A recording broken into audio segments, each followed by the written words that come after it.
अस्सलाम वालेकुम दोस्तों, हफ्सा सिंधी चैनल ऑफिशियल ते ख़ुशि आमदीद। अॼु असां शुरू करे रहिया आहियूं सिंधी ग्रामर।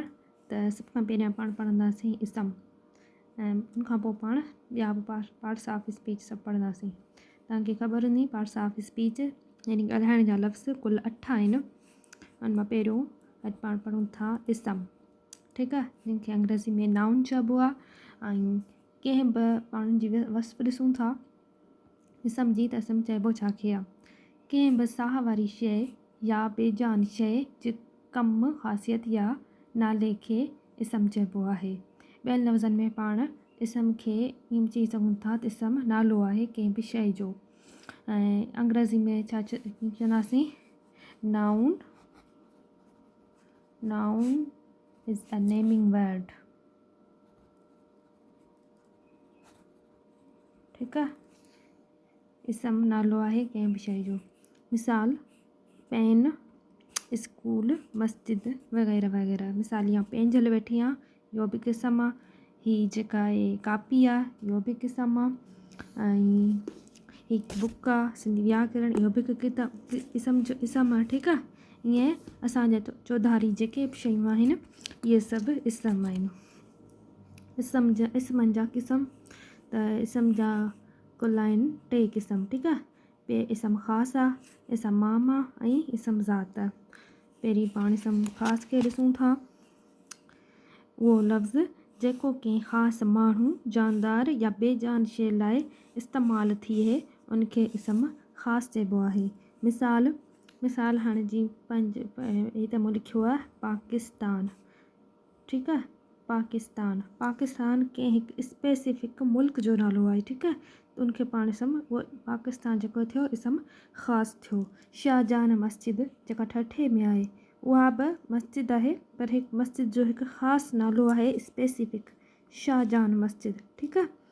त उहो बि इसम ख़ासि थियो। ईअं कंहिं बेजान शइ लाइ, कंहिं जानदार शइ लाइ को ख़ासि नालो मुक़ररु हुजे उनखे इसम ख़ासि चइबो। मिसाल ॻाल्हि आमना नालो आहे, आमना थियो, अली थियो, इहे कंहिं हिकु स्पेसिफिक माण्हुनि जा नाला आहिनि, त उहे इसम ख़ासि चवंदासीं पाण, ठीकु आहे।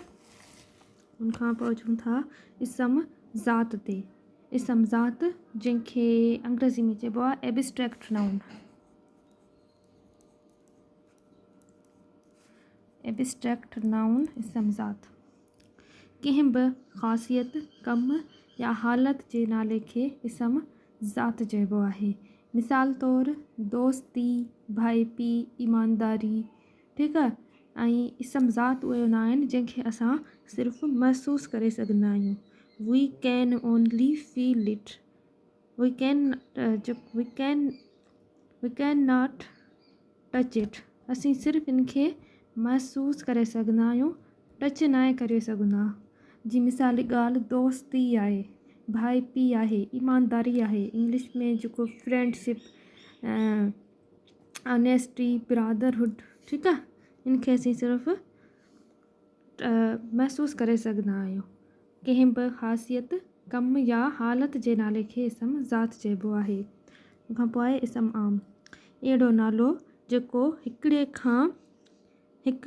हिकिड़े क़िस्म जे जानदार या बेजान शयुनि लाइ हिकु जहिड़ो इस्तेमालु थिए, तंहिंखे इसम आम चइबो आहे। मिसाल ॻाल्हि मुल्क आहे, शहर आहे, छोकिरो आहे, किताबु आहे। पाण चऊं हीउ मुल्क सुठो आहे, हीउ मुल्क तरक़ी में जेको अॻियां आहे, हीउ शहरु सुठो आहे, हीउ शहरु सुठो आहे, ठीकु आहे।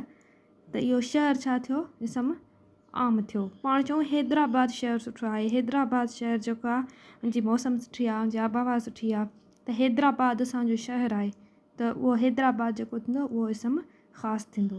छोकिरो आहे, किताबु आहे, इहे इसम आम आहिनि, ठीकु आहे। किताब तीअं जाम आहिनि, ठीकु आहे। पर हाणे आउं चवां हीअ जेको आहे सिंधी व्याकरण शमसुल उलमा मिर्ज़ा कलीस बेग जो किताबु आहे, त इहो छा थियो? इहो इसम ख़ासि थियो। पर पाण थलो चऊं हीअ किताबु ग्रामर जो आहे, त उहो हीअ किताबु जेको थींदो उहो थींदो इसम आम। ऐं आई होप तव्हांखे हीअ जेको इसम आहिनि जा क़िस्म सम्झ में अची विया हूंदा। तव्हां इनखे पढ़ो, सम्झो। मिलूं था ॿिए लेक्चर में। अल्लाह।